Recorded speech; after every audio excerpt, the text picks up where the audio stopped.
Hello students, good morning. मैं Pravish Sharma, welcome back to my channel. जैसा कि हमारा लगातार टॉपिक चल रहा है role of teacher in school, तो इसी विषय में हम आगे बात करते हैं। अब तक हमने देखा था उसके व्यक्तिगत गुण, और जैसा कि H.G. वेल्स ने कहा है, teacher is the real builder of history.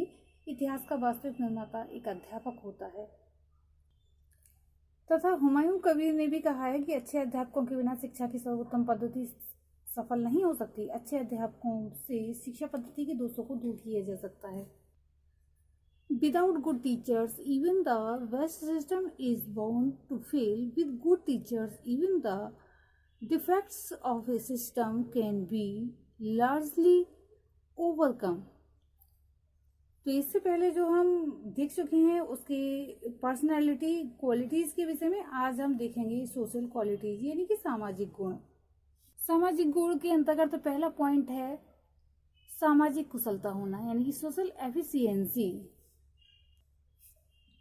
एक अच्छे टीचर के लिए ये आवश्यक हो जाता है कि सोशल दृष्टि से कुशल हो, अर्थात उसके अंदर इतनी व्यवहार कुशलता होनी चाहिए कि वे सोसाइटी में अराजक स्थितियों को ना तो स्वयं ही उत्पन्न होने दे और ना ही किसी अन्य माध्यम द्वारा उन्हें उत्पन्न होने दे।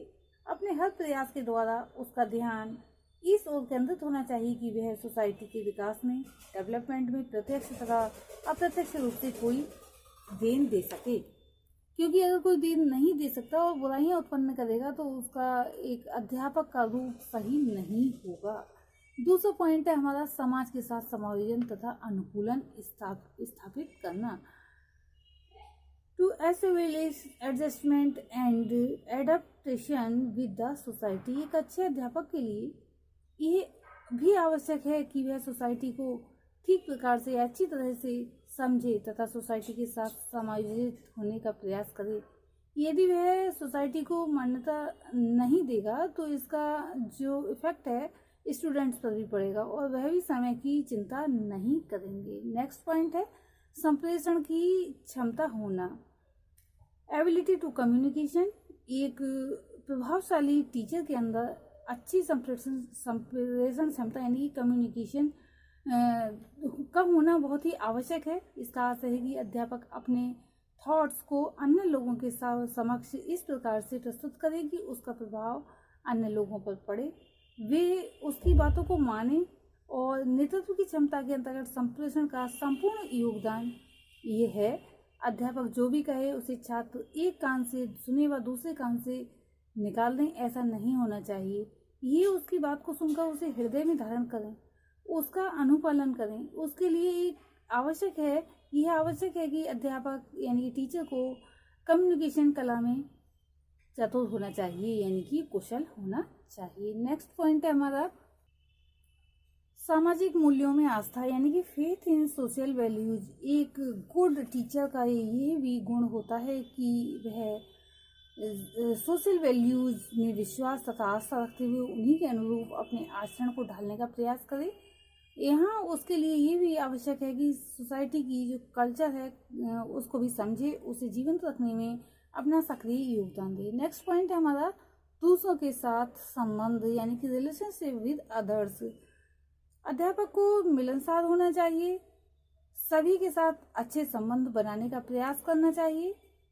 विद्यालय तथा विद्यालय के बाहर अध्यापक जिनसे संबंध रखता है उसे कई श्रेणियों में विभाजित कर सकते हैं। जैसा कि पहले जो कि उसके संपर्क में बहुत ज्यादा रहता है विद्यार्थी यानी कि विद्यार्थी के साथ संबंध, रिलेशनशिप विद स्टूडेंट्स। अध्यापक के संबंध में कहा जाता है कि वह छात्रों का मित्र, निर्देशक व दार्शनिक होता है। The teacher is a true friend, philosopher and guide of the students. इस कथन से ये अपेक्षा है कि अध्यापक का अपने छात्रों के साथ बहुत ही संतुलित व्यवहार होना चाहिए। उसे छात्रों के साथ निष्पक्ष व्यवहार करना चाहिए। उसके व्यवहार में अधिकारी तथा अधिनायकीय व्यवहार की झलक नहीं होनी चाहिए।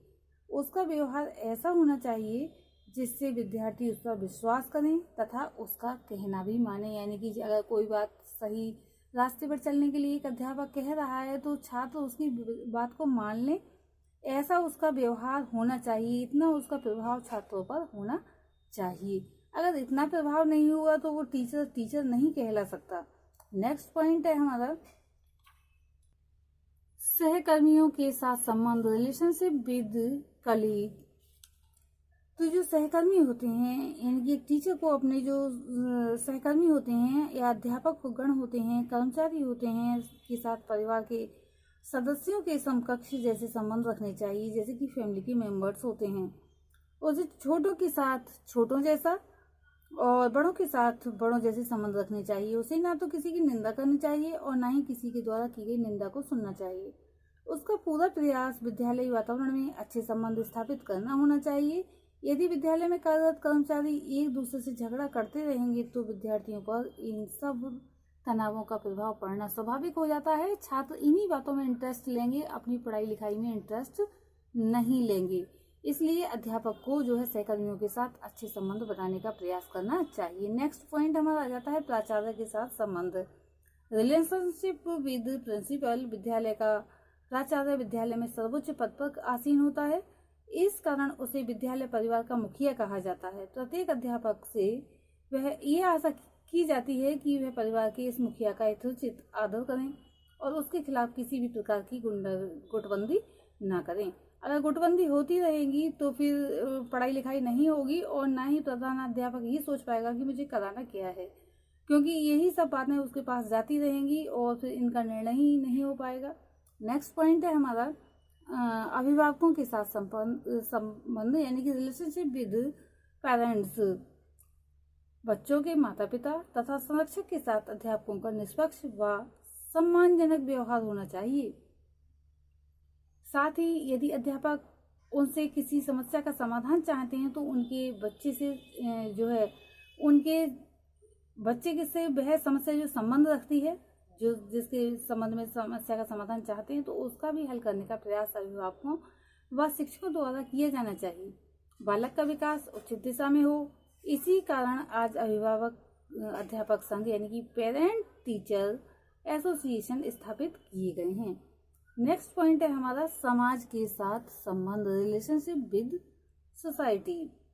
विद्यालय को जॉन डेवी ने समाज का एक लघु रूप बताया है। School is a miniature society, अर्थात किसी भी समाज की झलक उसके विद्यालयों में देखने को मिल जाती है।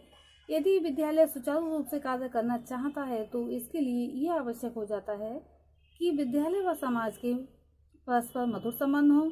समाज में टीचर का स्थान बहुत ही महत्वपूर्ण है, क्योंकि ये समाज की संस्कृति, सभ्यता व मूल्यों की एक पीढ़ी से दूसरी पीढ़ी तक हस्तांतरित करता है। ये थे जो है अध्यापक के सामाजिक गुण और ये एक अध्यापक में होने चाहिए। आज के लिए इतना ही, धन्यवाद।